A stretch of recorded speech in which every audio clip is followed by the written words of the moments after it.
All right, next time you're in the mountains, make a stop in Vail. The Westin Riverfront Resort is now home to an inspiring work of art that all started with a casual talk and a cocktail. Take a look. Hey, Nick and Brian, how are you guys? Very good. We're great. Yeah, Thanks fantastic. for having us.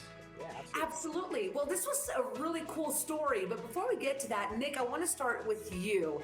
Tell us all about this new sculpture at the Westin Riverfront, Royal Elk. Is it Wapiti, the Forest King? Am I saying that right? There really is a lot of like wax poetic there, because a lot of it is like, Game of Thrones, someone's name is always like kind of hyperbolically extended. So Royal is just fine. Yeah. Wapiti is the Lakota term for the animal, so I wanted to include that in, like elk / Wapiti is the name there. So that's the origin, is kind of based on a lot of it's sort of a mythological beginning. Very cool. Now, Brian, you are the general manager over at this beautiful place that, to be honest with you, I can't wait to visit, the Westin Riverfront. Now, this whole idea for this sculpture came while you guys were having a cocktail. How did it happen? Yeah, that's more or less correct. So Nick was actually working behind the bar at what was at the time my restaurant, and he was telling me a little bit about his art and showed me his website, and we hashed up the idea to possibly partner up on something at the Westin in the future. So I asked him to sketch something up on a cocktail napkin, and he did. And I said, well, just run with it and we'll see where this goes. And that's really where the idea started. And then over the course of a couple of years, Nick started construction and sent me updates over time. And then we had a final product, and I presented that to the powers that be at the Westin, and we decided to put it out front. That is really cool. Nick, that's kind of a big accomplishment. What started on a napkin now greets you at the Westin. It's really cool. Talk to me about the materials that you used for this particular sculpture. And I know that you had to use reclaimed steel.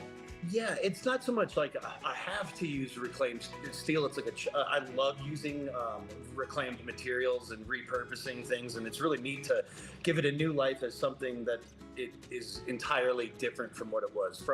For instance, like a spoon or a sprocket or a cog is now an aesthetic on the sculpture. And it gives it this new life, and it's just it's a fun thing to source from flea markets and garage sales, or even on eBay or things like that. It's a really fun material that there's a lot of availability for it, and a lot of friends are always bringing me materials, and I'm trading a lot of things. So it's a really fun project, really, from the start. So neat. And Brian, why was it important for you guys that it be made of reclaimed steel? Yeah, we have a very strong commitment to sustainability here at the Westin. It really permeates our entire operation. And so when Nick told me that he used these materials that he had kind of scavenged and reclaimed over time, that really just complements what our commitment is to this environment, this beautiful valley that we live in. Absolutely. Well, what do you think this sculpture brings to the property, Brian? That's for you. I mean, this process of selecting a sculpture, we started this a couple of years ago, and I toured a number of different properties and talked to some artists, and we were really looking for something that was truly unique to this property. There's obviously some fabulous pieces throughout the Vail Valley, but nothing that really spoke again to our sustainability commitment. And when Nick told me that he had this method of sculpting with these reclaimed materials, that really aligned well with our ideology of being sustainable. And it's not just that. Obviously, Nick works at our lobby bar, and that complements. We love to support our employees in their endeavors and their hobbies, and they really align well with our culture. Yeah, that's what I gathered from the story. First of all, is that Nick, you actually work there as a bartender. You are the lead bartender there at the Westin.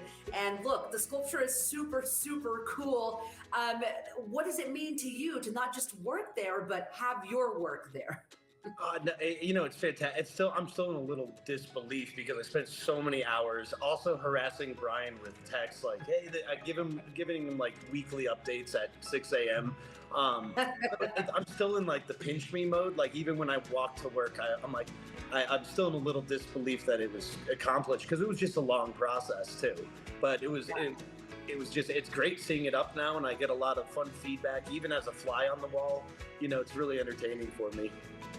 Okay, cool. Well, I'm going to give everyone information on how they can come see Royal up close and in person at the Westin Riverfront. Information about that coming, and also how they can find more of you. Nick, thank you both for being with us today, and congrats. Thank you so Thank much. you so much. And you can check out Nicholas LoFaro's sculpture, Royal Elk, at the Westin Riverfront Resort and Spa in Avon and Vail Valley. To learn more about Nicholas, visit LoFaroMetalArts.com, or you can go to WestinRiverfront.com for more.